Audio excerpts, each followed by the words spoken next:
예수님께서는 헤롯이 왕으로 있던 시대에 유대의 베들레헴이라는 마을에서 태어나셨습니다. 그때 동쪽 나라에서 몇 명의 박사들이 예루살렘으로 왔습니다. 그들은 이렇게 물었습니다. 유대인의 왕으로 태어나신 아기가 어디 계십니까? 우리는 동쪽에서 그 아기의 별을 보고 아기에게 경배하러 왔습니다. 헤롯 왕은 이 소리를 듣고 깜짝 놀랐습니다. 예루살렘 사람들도 모두 놀랐습니다. 헤롯은 모든 대제사장들과 율법학자들을 불러 모으고 그리스도가 어디에서 태어나실 것인지 물었습니다. 그들은 대답하였습니다. 유대의 베들레헴이란 마을입니다. 예언자들이 이렇게 기록해 놓았습니다. 그러나 유대 지방에 있는 너 베들레헴아, 너는 유대의 통치자들 가운데서 결코 작지 않다. 내게서 한 통치자가 나올 것이다. 그가 나의 백성 이스라엘을 돌볼 것이다. 그 소리를 듣고 헤롯은 박사들을 조용히 불렀습니다. 그리고 별이 처음 나타난 때를 알아냈습니다. 그리고 박사들을 베들레헴으로 보내면서 말했습니다. 가서 아기를 잘 찾아보시오. 아기를 찾으면 나에게도 알려주시오. 그러면 나도 가서 그 아기에게 경배하겠소. 박사들은 왕의 말을 듣고 출발했습니다. 그러자 동쪽 나라에서 보았던 바로 그 별이 박사들 앞에 나타나 그들을 안내해 주었습니다. 그러다가 아기가 있는 곳 위에서 멈추어 섰습니다. 박사들은 별을 보자 매우 기뻤습니다. 그들은 아기가 있는 집에 들어가서 어머니 마리아와 함께 있는 아기를 보았습니다. 그들은 아기에게 무릎을 꿇어 경배를 드리고 보물함을 열어 아기에게 황금과 유향과 모략을 예물로 드렸습니다. 그리고서 그들은 꿈에 헤롯에게 돌아가지 마라 하는 명령을 받고 다른 길로 자기 나라에 돌아갔습니다.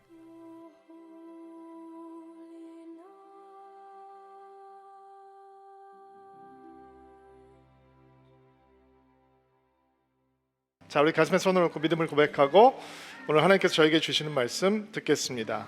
제가 먼저 고백할게요. 하나님은 나를 사랑하십니다. 나는 그 사랑 안에 있습니다. 하나님은 오늘 나에게 말씀하실 것입니다. 그 말씀에 능력이 있습니다. 그 말씀에 생명이 있습니다. 나의 마음을 하나님께 열겠습니다. 나의 생각을 예수님께 집중하겠습니다. 들은 만큼 변합니다. 들은 만큼 행복해집니다.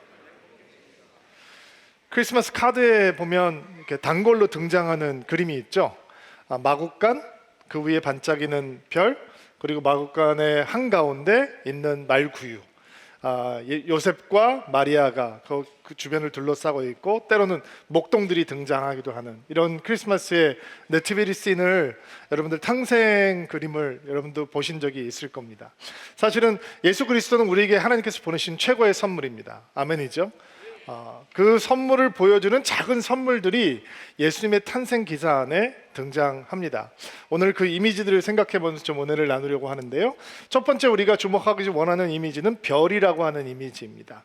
1절부터 3절 말씀인데 같이 한번 한 목소리로 읽어볼게요. 시작. 예수님께서는 헤롯이 왕으로 있던 시대에 유대의 베들레헴이라는 마을에서 태어나셨습니다. 그때 동쪽 나라에서 몇 명의 박사들이 예루살렘으로 왔습니다. 그들은 이렇게 물었습니다. 유대인의 왕으로 태어나신 아기가 어디 계십니까? 우리는 동쪽에서 그 아기의 별을 보고 아기에게 경배하러 왔습니다. 헤롯 왕은 이 소리를 듣고 깜짝 놀랐습니다. 예루살렘 사람들도 모두 놀랐습니다.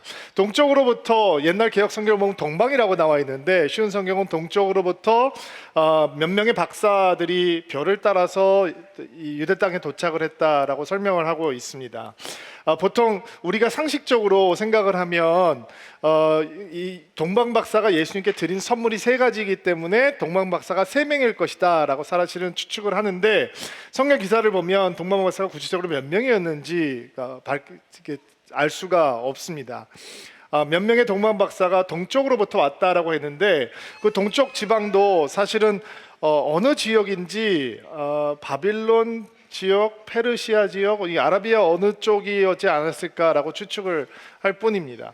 박사라고 하는 이 명칭은 그들이 박사학위를 소유했다라고 하는 뜻이 아니고, 그들이 아마 천문학을 공부하는 사람들, 철학을 공부하는 사람들, 어떤 제사장의 계급을 가지고 있었던 사람들이 아니었을까, 그런 이방인이었을 것이다 라고 추측을 합니다. 동방에서 천문학을 연구하고 있던 사람들이 하늘에서 큰 별이 나타났고 그 별을 따라가면 큰 왕이 태어나신 곳에 도달하게 될 것이다 라고 하는 것을 알고 확신을 갖고 기대감과 설레임에 그들의 집을 떠나서 동방을 떠나 예루살렘까지 오게 된 것입니다.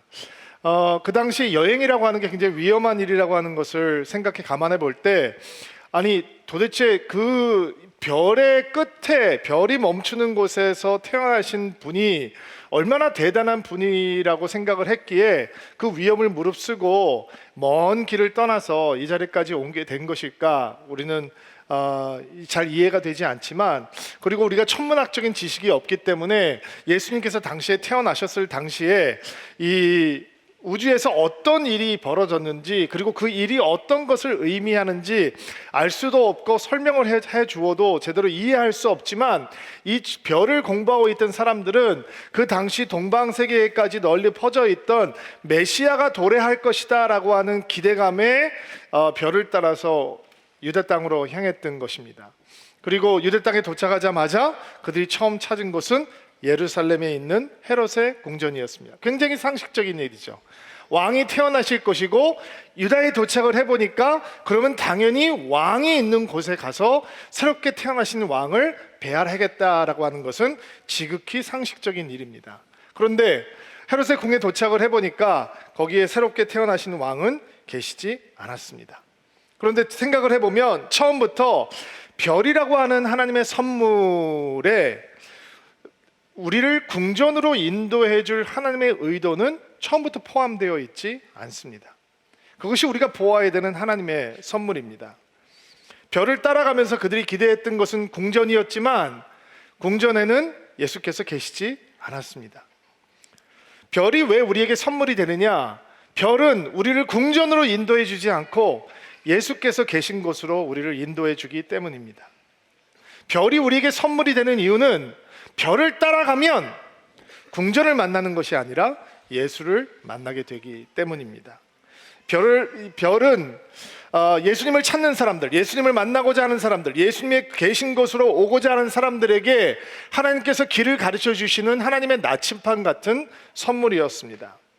2000년 전에도 예수를 만나기 위해서 떠난 사람들을 인도하는 별이 필요했던 것처럼 지금 우리가 살고 있는 2019년 바로 이 시대에도 예수를 만나고자 하는 사람들이 예수 앞에 올 수 있도록 인도해 주는 별이 필요합니다. 이렇게 매연이 가득해서 하늘의 별도 볼 수 없는데 어떤 별을 말씀하시는 건가요, 목사님? 이런 생각이 드시는 분들이 있을 것 같습니다. 예수님께로 인도하는 별이 바로 교회여야 합니다. 바로 성도여야 합니다. 교회의 가장 중요한 사명은, 역할은 예수 그리스도를 보여주는 것입니다. 별을 따라가면 예수를 만났던 것처럼 교회를 따라가면 예수를 만나야 하는 것입니다. 교회가 이 역할을 잊게 될 때 교회는 부끄러움을 당합니다. 교회가 예수를 보여주는 것이 아니라 사람끼리 교제하는 곳이 되고 교세를 키워나가는 곳이 되고 예수의 목사의 유명세를 만들어가는 곳이 되면 교회는 부끄러움을 당하게 되는 것입니다. 우리는 그런 시대에 살고 있습니다. 그러므로 다시 한번 예수 그리스도만을 보여줄 수 있는 교회들이 필요한 것입니다. 교회에서 전도 집회를 준비하면서 많은 성도님들의 간증을 제가 접할 수 있었는데요. 두 가지 극명하게 갈리는 간증들이 있습니다. 오랫동안 기도해왔던 나의 가족, 나의 사랑하는 친구들을 초대했는데 그분이 오게 됐습니다. 목사님 너무 기쁩니다. 교회 다녀보겠다고 말씀을 했습니다. 너무너무 감사합니다. 이런 간증과, 그렇게 오랫동안 기도했는데 눈물로 주님 앞에 간구했는데 거절받았습니다. 온다고 그러고서 오지 않았습니다. 그리고 그 안타까운 마음에 아직 제 기도가 부족한 모양입니다. 더 기도를 쌓아야겠습니다 라고 얘기하는 분들이 계셨습니다. 그러나 전도 집회에 함께 했던 성도들이 이구동성 고백했던 것은 전도가 참 힘든 시대에 살고 있습니다. 너무 힘든 것 같습니다, 목사님. 이런 이야기를 하시더라고요. 저도 고개를 끄덕이면서 그 성도들의 말에 동의를 했었습니다. 그리고 전도 집회를 위해서 메시지를 준비하고 기도하는 가운데 하나님께서 이런 마음을 갖게 하시더라고요. 어떤 마음이었냐면 그러면 예수를 전하기 쉬운 시대가 과연 있었을까? 시계를 좀 돌려봅시다. 1951년으로 한번 돌아가 볼까요? 이 땅에 전쟁이 피해가 가득했던, 전쟁의 고통을 받고 있던 그 시대도 돌아가서 먹고 살 것이 없고 사랑하는 부모를 혹은 형제를, 친구를, 이웃을 전쟁 중에 잃고 극빈국의 수준에 머물러 있었던 대한민국, 그 시대를 살아가고 있다면 과연 우리가 예수를 증거하고 예수님을 전할 때 사람들은 내가 이렇게 고통을 받고 있기 때문에, 내가 이렇게 힘든 상황이기 때문에 당신이 전해주는 예수 내가 지금 당장 믿겠습니다, 이렇게 쉽게 얘기를 했을까? 생각을 했을까라는 생각을 해보았습니다. 아님 조금 더 시간을 돌려서 일제강점기 시절에 신사참배를 강요당하는 시절, 과연 예수를 전하는 것은, 전도하는 것은 쉬웠을까?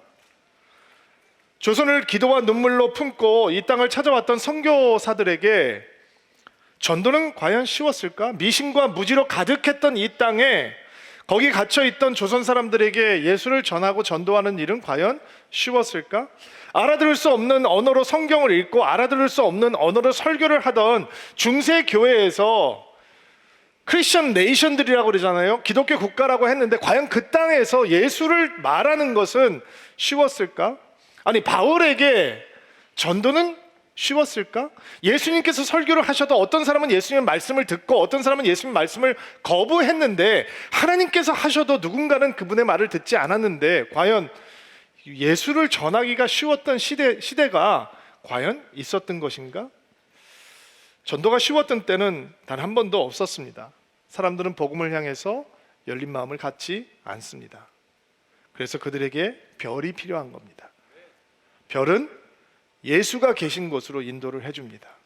동방 박사가 별을 따라갔더니 예수께서 누우셨던 곳으로 갔던 것처럼 교회를 따라와 보니 예수께서 계신 곳에 갈 수 있어야 하는 것입니다. 교회에 와보니 예수를 만나는 통로가 되고, 교회의 성도들을 만나서 교제하다 보니 그 예수와 사랑에 빠지게 되고, 이것이 별이 우리에게 가져다주는 메시지요, 축복입니다. 어두운 세상에서 예수를 보여주는 별이 되어라 라고 하는 것이 오늘 말씀을 통해서 첫 번째 듣게 되는 하나님의 음성입니다. 이런 별이 되는 축복이 있게 되기를 주의 이름으로 축복합니다. 두 번째 이미지는 마구간이죠. 마구간. 우리가 흔히 생각할 때는 이게 사람이 사는 집이 있고 떨어져서 이렇게 마구간이 세워져 있을 거라고 생각을 할 수 있는데, 사실 고대 근동의 문화를 연구하는 학자들의 기록을 보면 예수님이 태어나시던 당시의 가옥 구조가 그런 구조가 아니고요. 집 안에 짐승들을 기르고 보관하는 이런 그 마구간이 같이 붙어 있었다는 거예요. 그래서 사람들과 짐승들이 거의 한 공간에 같이 거했다는 거죠. 그러면 냄새나 이런 건 어떡하냐? 그러게 말입니다. 냄새가 무척 났을 텐데, 그럼에도 불구하고 자신의 재산을 보호하기 위해서 가난한 평범한 사람들은 그렇게 가옥을 짓고 살았다는 거예요. 우리는 흔히 예수님께서 마구간에 태어나신 이유가 사관에, 여관에 방이 없었다라고 생각하기 때문인데, 그런데 보통 이 베들레헴이라고 하는 도시는 상업도시나 무역로에 위치한 도시가 아니고 그냥 작은 시골 마을이기 때문에 그런 여관이나 사관 같은 것이 있었을 리 만무하고, 그러면 여기서 얘기하고 있는 사관이 없다라고 하는 뜻은 보통 사람들의 집에 나그네를 위해서 기거할 수 있는 그런 별채, 게스트룸, 한국으로 치면은 이게 사랑채, 이런 것들에 호구 조사를 하러 온 사람들이 가득해서 예수께서 들어가실 마리아와 요셉이 기거할 방이 없었다는 뜻이고, 그러면 어떤 이 사람이 마구간에서라도 기거해라라고 하면서 열어주었다는 얘기죠. 이 마구간이라고 하는 공간이 우리가 이해하는 그런 상식적으로 이해하고 있는 공간인 건 아닌 건 상관없이 확실하게 확인할 수 있는 것은 가장 누추하고 지저분하고 더럽고 이런 곳이 집에 안에서 마구간이었다라는 거예요. 그럼 예수께서 마구간으로 오셨다라고 하는 의미를 아무리 우아하게 설명을 해도 우아하게 설명을 낼 수 있는 방법이 없는 거죠. 그러면 마구간이라고 하는 것은 우리에게 어떤 메시지를 주고 있습니까? 예수께서 진짜 세상으로 들어오셨다라는 것입니다. 하나님께서 예수님을 화실의 온실의 화초처럼 보호하시고 가꾸는 것이 아니라 험한 세상에 험한 사람들 가운데로, 사람들의 고생과 고통 가운데로, 애환과 슬픔과 눈물 가운데로, 진짜 살냄새가 나는 사람들의 인생 가운데로 예수님은 들어오셨고 예수님께서는 태어나셨다라는 것입니다. 이게 메시지입니다. 하나님은 진짜 세상으로 진짜 들어오신 것이다. 그런데 그 마구간이라고 하는 것이 굉장히 신비로운 것인 게, 마구간은 바깥에서 보면 그냥 누추하고 초라합니다. 그러나 마구간 바깥에 있는 사람들은 절대로 예수님을 만나지 못합니다. 안으로 들어와야 만날 수 있습니다. 그리고 그 마구간이라는 공간은 들어오는 순간 우리를 완전히 바꾸는 하나님의 변화의 영광로가 되는 것입니다. 그거를 제가 이따 결론 부분에 다시 한번 보여드릴게요. 세 번째 이미지는 말구유라고 하는 이미지죠. 예수님께서 태어나시고 누우신 곳이 짐승의 여물통이었습니다. 여느 집에서 짐승을 먹이기 위해서 준비해 놓은 그런 평범한 여물통에 예수님께서 누이셨습니다. 그럼 말구유라고 하는 것은 우리에게 어떤 메시지를 던져주고 있는 것인가? 여러분 생각해 보세요. 말구유가 왕의 왕 되시고 만주의 주 되신 예수 그리스도께서 거기에 누워지시는 순간 하나님의 영광으로 가득한 자리가 되는 거잖아요. 그렇죠? 평범했던 게 예수께서 누우시니까 영광이 임재하는 자리가 되는 거죠. 말구유가 우리에게 어떤 성탄의 메시지를 던져주고 있는가? 예수께서 들어오시면 평범한 인생이, 초라한 인생이 존귀하고 보배로운 인생이 된다라는 것입니다. 아멘으로 받으세요. 가장 평범하고 초라한 인생 가운데 예수께서 들어오신 순간 영화로운 인생이 되고 보배로운 인생이 되고 존귀한 인생이 된다. 예수를 알기 전에는 평범하고 초라했습니다. 그러면 어떤 사람들은 인정하기 싫어하죠. 목사님, 제가 그렇게 평범하고 초라하기가 싫어서 열심히 공부해서 좋은 대학 가고 좋은 직업 얻고 돈 벌고 내 자리를 구축했는데 나보러 초라하다라고 얘기하면 정말 목사님 그냥 일방적으로 얘기한다고 너무 함부로 얘기하시는 거 아닙니까? 라고 생각하는 사람들이 있을 수 있을 거예요. 그러나 하나님 보시기에는 예수께서 우리 안에 계시지 않으면 너무 초라하고 누추한 인생인 거죠.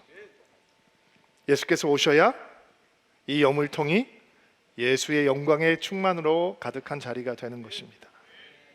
우리 교회가 아우리치를 갈 때 입는 티셔츠가 있잖아요. 앞에는 ordinary person, 보통 사람들, 뒤에는 뭐라고 써있죠? extraordinary plan, 특별한 계획. 바로 그겁니다. 저처럼 평범하고 초라하고 누추한 인생이 그냥 있으면 여물통 같은 인생인데, 예수께서 내 안으로 들어오시는 순간 보통 사람이 하나님의 특별한 계획을 이루는 존귀하고 보배로운 인생이 된다라고 하는 것이 성탄의 메시지입니다. 자, 더러운 포대기에 쌓여서 누추한 마구간에, 그리고 그 안에 있는 더러운 여물통에 누워있는 예수님을 여러분께서 만나신다면 여러분은 어떻게 반응하십니까? 동방박사들처럼 반응하면 됩니다. 9절부터 11절 말씀인데요, 한번 같이 읽어볼까요? 시작.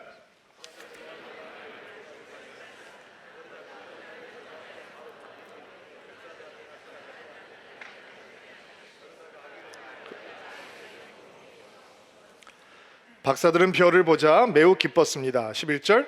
그들은 아기가 있는 집에 들어가서 어머니 마리아와 함께 있는 아기를 보았습니다. 그들은 아기에게 무릎을 꿇고 경배를 드리고 보분함과 여러 아기에게 헌금과 유악과 모략 예물로 드렸습니다.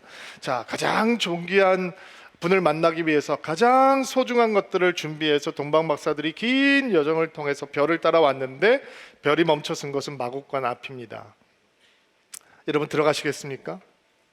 그 안에 계시는 분이 여러분이 준비한 최고의 예물을 받으실 수 있는 가치가 있는 분이다라고 하는 판단을 어떻게 할 수 있겠습니까? 마구간은 아까도 말씀드렸지만 바깥에서 보면 들어가기 쉽지 않은 곳입니다. 초라하고 누추합니다.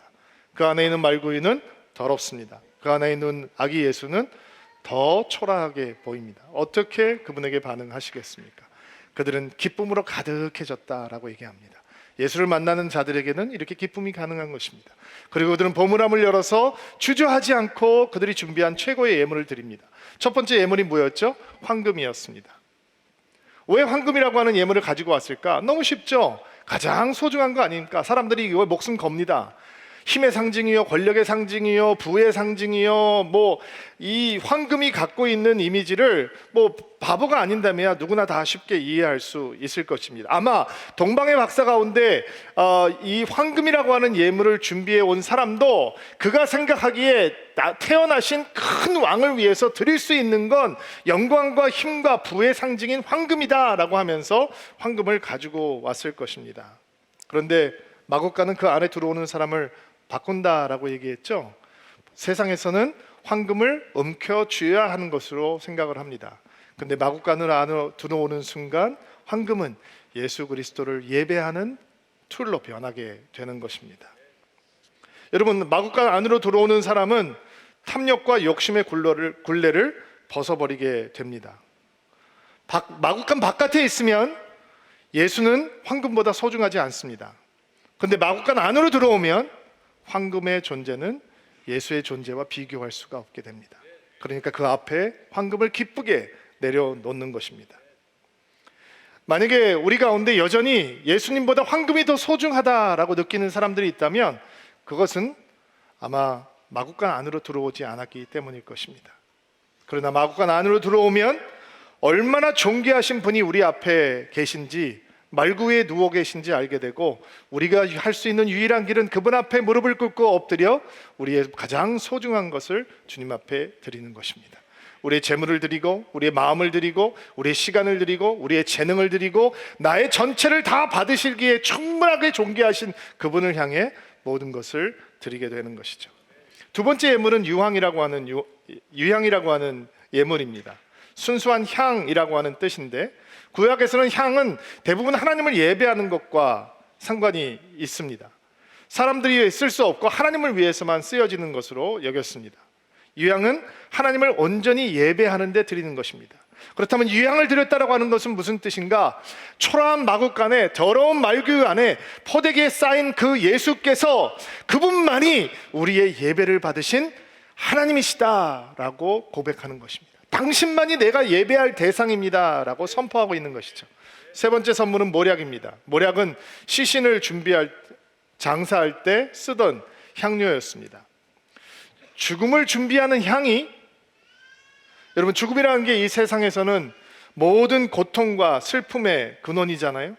근데 그 죽음을 준비하는 향이 만왕의 왕이요 만주의 주가 되신 예수님을 예배하는 선물이 되었습니다. 사람들은 좌절과 고통이 되는 그 죽음 앞에서 슬퍼하지만 그 죽음을 정복하실 분이, 이기실 분이 바로 예수 그리스도이시다라고 하는 믿음의 고백이 그 안에 있는 것이죠. 여러분, 마곡간이 이런 곳입니다.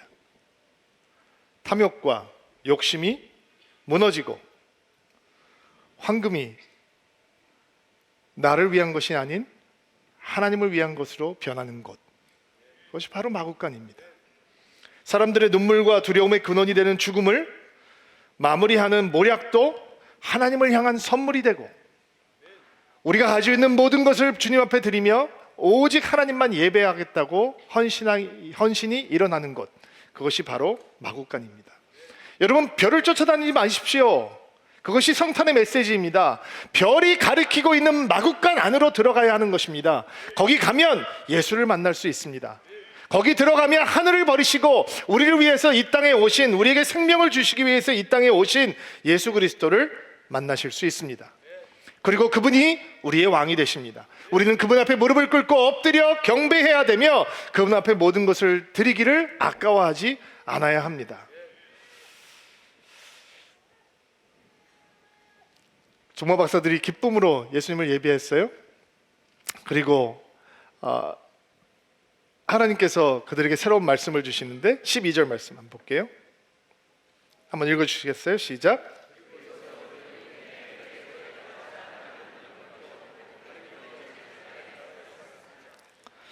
자, 헤롯에게로 돌아가지 말라. 그리고 그들은 다른 길로 갔다라고 얘기를 합니다.